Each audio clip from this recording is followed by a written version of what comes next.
What's up guys, it's Lord of the Cubes, and today I bought some of the cheapest 3x3s I could find. Now, unfortunately, we won't actually be solving any of these today, because we're only interested in this. One eternity later. Today, I'm going to talk to you about some pretty cool 3x3 shape mods that were designed by Jacob Cubing that I just finished making. So this all came about when I wanted a Trajber's Octahedron and I just could not find one anywhere. This 4x4 Octahedron wasn't doing it for me. For some reason, this was mass-produced, but the 3x3 version wasn't.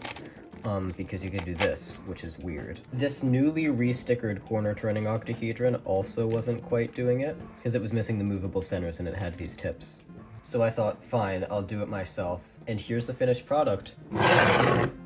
So again, this puzzle was designed by Jacob Cubing, and it is a shape modification of a 3x3. And you can see right here, this is the centers / corners. These edges are the same, and then these corners correspond to these like triangular centers. The turning quality is absolute crap. The reason for this is because I didn't sand down the pieces at all, and then I assembled it, and then I couldn't get the caps back off, or I just have not been trying hard enough, I don't know.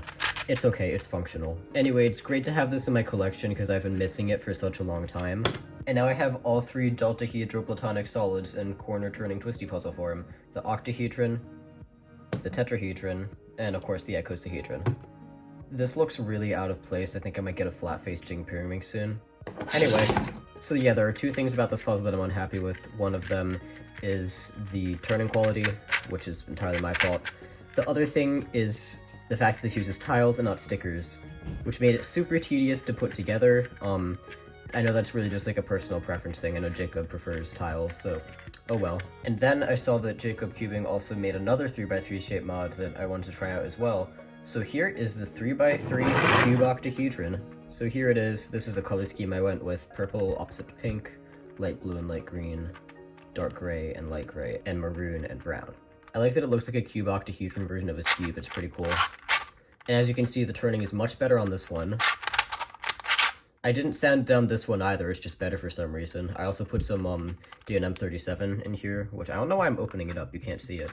But I did lube it a little bit, which improved it a bit.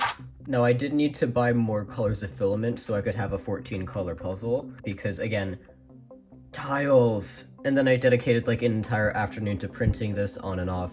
During this, I was wearing a COVID mask because my dad has COVID. At the time you're watching the video, he won't anymore, but right now he does. And whenever he had to open his door to get something, I would have to leave for a bit because COVID. And by the way, the mask makes my glasses fog up like crazy. All of this could have been avoided if I was able to use the sticker cutter literally 2 feet from me, and it was just designed with stickers. Okay, all stickers aside though, this is a really cool puzzle. Wanted it in my collection for a long time. Very grateful that Jacob Cubing made it and sent me the files. So yeah, these triangular faces look all jumbled up even when the square faces are checkerboarded. However, there is actually a way to checkerboard the triangular faces. Ta-da! As you can see, all of these triangular faces are now checkerboarded with their opposite colors. And you actually can checkerboard 4 of these square faces along with it, just in a bit of an unusual way. So you can have 12 sides checkerboarded, but not the last 2. That's just a mechanic of the puzzle. It's interesting. So here it is in comparison with the Rainbow Cube, the only other Cuboctahedron puzzle I own. It's slightly smaller than it. Here it is next to a 56mm 3x3. Pretty sure this is meant to be standard size. And here it is next to Trajber's Octahedron from earlier, which it is level with. And actually, you can checkerboard this as well, which I might as well do. What sucks about this is that the only way I know how to checkerboard this is to solve it to the checkerboarded state, and it's like actually painful because I really should have sanded this down. Alright, here's an example of the average turning quality you'll get.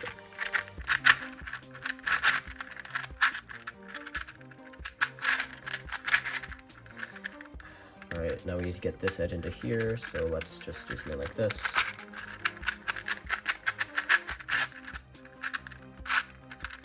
Alright, and we got the center in as well. I cannot stress enough that this is not Jacob Cubing's fault. This is my fault because I didn't sand down the pieces and actually probably should have tightened it as well. I am just pointing out my own mistakes here.